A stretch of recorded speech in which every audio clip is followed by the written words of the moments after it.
Island dito sa gitna, mayroon ditong island, center island na no? At hindi pa naman na nagawa dahil iiwanan lang po natin. Punta tayo sa may Arroceros ngayon kasi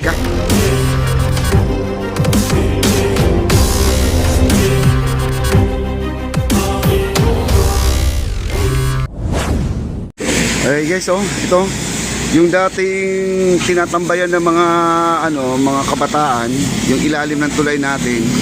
Ito yung ating MacArthur Bridge, mga kaibigan. Ito yung pinakabahay nila, yung hideout po nila yan, at yan po ay ginagawa ng tulugan. Ngayon ay hindi na po, kakaiba na po sa ngayon ang makikita natin dito. Ito ay nagiging park na po ito, no? Park ng ating esplanade, mga kaibigan. Nasa likod lang po tayo ng post office, ayan po, no? Yan, post office po yan. Itong nandito ay bahay po ng mga empleyado yan, no? Yung ating workers, mga kaibigan, ito, bahay po nila yan. At ito ngayon ang problema natin, guys, no? At hindi pa naman na nagawa. Dahil ito talaga ay matubig talaga tong area na to, dahil dito ay napakababa, guys. May nag-comment dito na dapat ito ay tambakan daw para mawala daw yung tubig. Hindi po pwedeng tambakan kasi pag tinambakan yan, tataas, iiksi na yung butas, guys. Sasayad na po yung ating sasakyan dyan. Ang ano dito, ang gagawin, maglalagay daw ng makina, ang sabi ni boss. Makina, magsisip-sip ng tubig papunta dito sa ilog. Yan ang ilog natin. Ayan, no?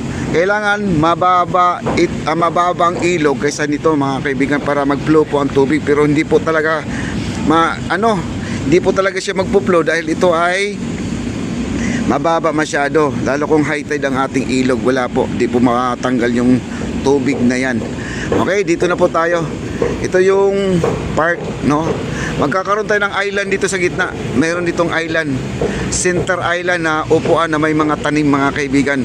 Uy, speaking of tanim, mga kaibigan, may nag-comment pala, pangit daw yung esplanade na to, no? May nagsabi. Diyos ko naman, oo. Hindi pa naman tapos to, mga kaibigan. Ang sabi kasi niya, ang pangit na ng esplanade to dahil wala daw mga halaman. Hindi pa talaga maglalagay ng halaman dito, guys, kasi ang mga halaman natin ay nakapat, no? Nakapat yan, mga kaibigan, yung mga halaman natin. Talagang madali lang naman maglagay ng halaman kasi nakapaso naman yan. Eh, sabi niya, pangit daw. Talagang ginagawa pa lang po, no? Grabe yung suggestion niya sa comment niya, no? Talagang kaagad siya, na wala na kaagad siya ng pag-asa.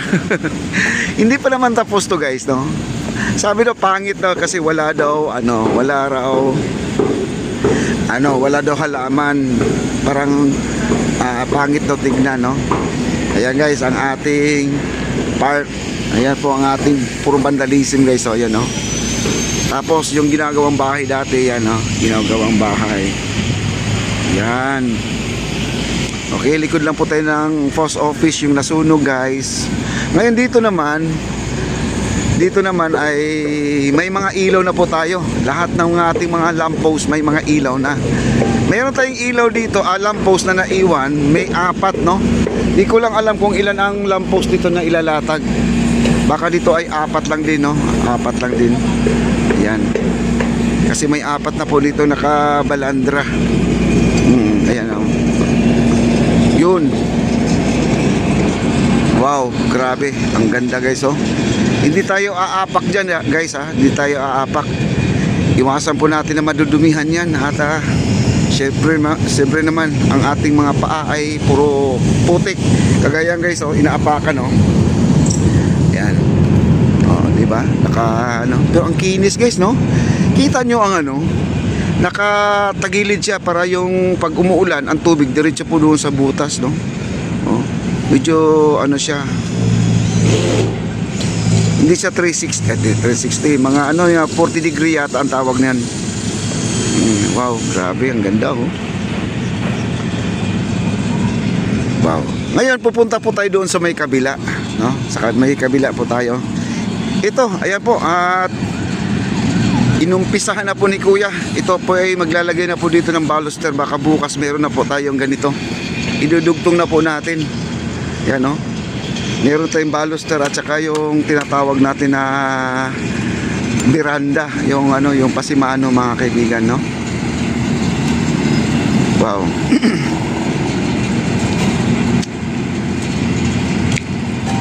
Grabe no, kailan to natapos? Gabi lang yan. Gabi- Alas 2. Alas 2 natapos. Ayan oh, grabe oh.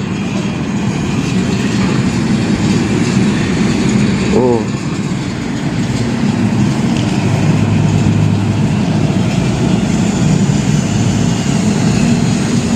Wow. Ganda na. Nung isang araw nakita po natin to. Kahapon. Yung pinipison nila no, parang tinatamper nila para sumiksik din yung ano, yung lupa. Kailan lang, last week lang yata to na meron ditong gabundok na lupa. Ngayon ganito na oh. Ang bilis po talaga magtrabaho sila guys. Kakaiba no. Ito yung 4 na poste na sinasabi ko. Yan. Lamppost natin. Hindi ko alam kung ilang lamppost dito. 1, 2, 4 lang siguro talaga dito guys. 4 lang. 4 lang. Ito yung park no. Park natin ng ating MacArthur Park. Para dito rin magpapahinga yung mga senior citizen. Sila nanay no. Kaya pwede dyan magkain-kain. Yan. Ang ating mga pinturang ginamit. Ayan no. Yan. Ganyan po ang mga pinturang ginamit natin. Okay. Wow. Grabe. Update natin ang ating Ilog Pasig. Wow, ang ganda ng tubig ngayon guys. Ang daming ibon, no? Ang daming ibon dito. Yan, no?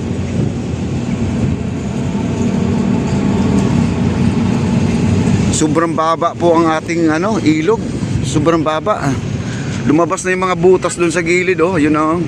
Sobrang baba na, oh. Yan, sa gilid ng ating Wall River. Grabe.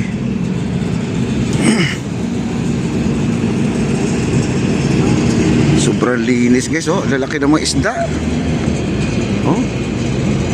Dito pala may lamppost din pala dito guys. Oh, dito. Meron ditong 4 na doon sa kabila. 1, 2, 3, 4. Bali 4 pa ang lamppost na kailangan natin, no? Meron pa pala dito. Kaya sabi nga nila, kulang pa yung ating lamppost pala. Tama ngayon. Pero may dumating na po guys, kaya ngunit kulang, no? May dumating na. Ayan. At iikot tayo kasi tayo ay pupunta doon sa may kabila, no? Dito ay iiwanan na po natin. Punta tayo sa may Arroceros ngayon kasi kahapon nag-ano sila, nilalason po nila yung semento para first coating, yung primer po ang pinapahid nila kagaya nito. Nakita nyo parang nagmamantsa ito. Yun po ang primer, yan. Yan ang yan ang pampakapit sa ating pintura. Yan, yung pintura na yan. Okay, punta na po tayo doon. Punta tayo. Maraming salamat sa mga nag-likes. Thank you so much po.